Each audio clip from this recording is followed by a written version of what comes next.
I will continue reading my English translation of the Quran. I'm reading chapter 2, the account of the Heifer of Israel. Today I will read verses 270 to 281. Whatever you had given in the past in the spirit of charity, or had ever pledged to give, you should know that God had become aware of it. He takes notice of such acts. God has a claim on a certain portion of your income. People that deny the legitimacy of his claim are the oppressors of other people's rights. When they become in need, they will not find a friend to help them. If you give to charity in a public setting, it will be received as a blessing. But when you give to the needy in a private setting, hidden from the public eye, your soul stands to reap more benefits. And God will accept it as a form of atonement to purge some of the sins from your soul. He knows the real reason in your heart that compelled you to give in public or in private. Nothing ever escapes his attention, and he knows the real reason why you do what you do. It is not your responsibility to force the light into their heart, to make them realize the goodness of giving with a pure intention. God is the one who chooses whomever he wants to provide such people with guidance to the light. A spirit of charity springs from within. The money you spend on charity is for the benefit of your own soul. Do not spend anything on charity unless it was meant for the pure love of God. Any money you had ever spent on charity will be paid back to you. You will not be denied any of the rewards that you had ever earned. These people deserve your charity. They were driven to poverty by a cruel economic siege that was imposed on them because they stood with God and in support of the rights that he had called for. They were banned from traveling out of their land to look for a living. They are languishing in dire straits.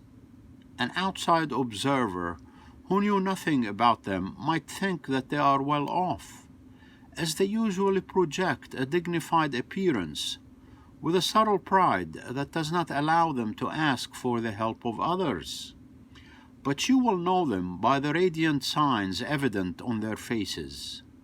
They are humbly modest when they do ask for help. Whatever money you can spare for charity, God will be informed of that amount that you had given to them. Those individuals and institutions that give to charity, either by day or by night, in a public setting or away in a private setting, all of them will be receiving their rewards from their Lord. They are under our protection now, and they will not lose any of their God-given rights ever again. They are protected from the threats of ruthless warlords and from the grief that comes from losing their inherent rights of ownership. Those people that make a living from receiving an exorbitant amount of interest on the money they had loaned to others, they have no incentive to create value in society. They only rise up to tend to the affairs of their livelihood because they are awakened by the hand of Satan that leads them to do his ploys. They had determined that the effortless gains of usury were exactly like the gains of commerce. But God had blessed the honest gains of commerce and cursed the illicit gains of usury. Any lender who heeds the good advice of his Lord to quit this practice is entitled to keep all the money he had made in the past.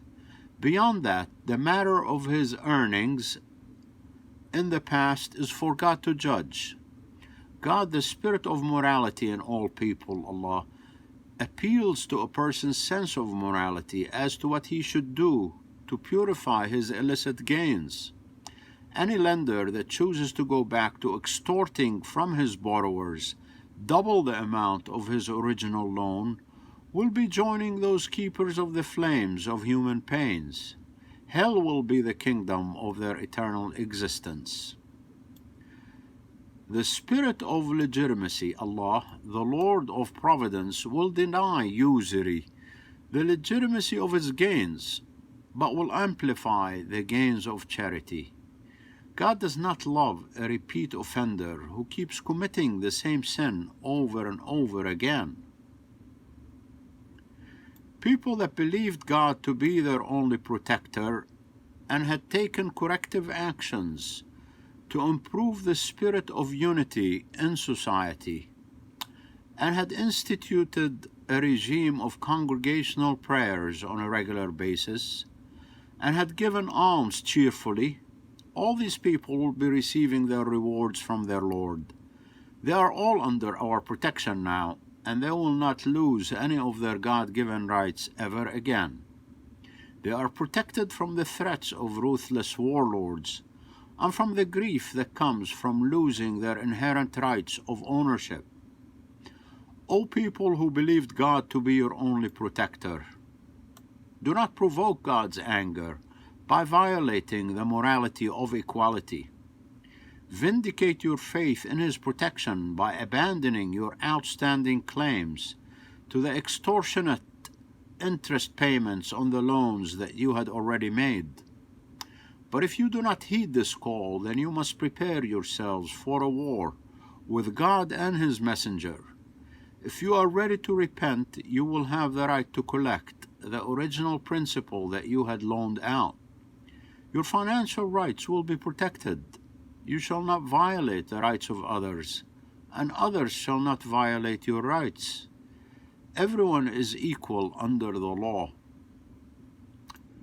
If a borrower is experiencing a hardship and cannot repay you at this moment, then give him some time until the conditions of his hardship had eased. Exercising a charitable spirit will enrich your soul, should you want to realize such benefits. Forsake the sins that anger your Lord, and strengthen your moral character, in preparation for that inevitable day when your soul will be called to join back with the all-encompassing Spirit of all, Allah, God.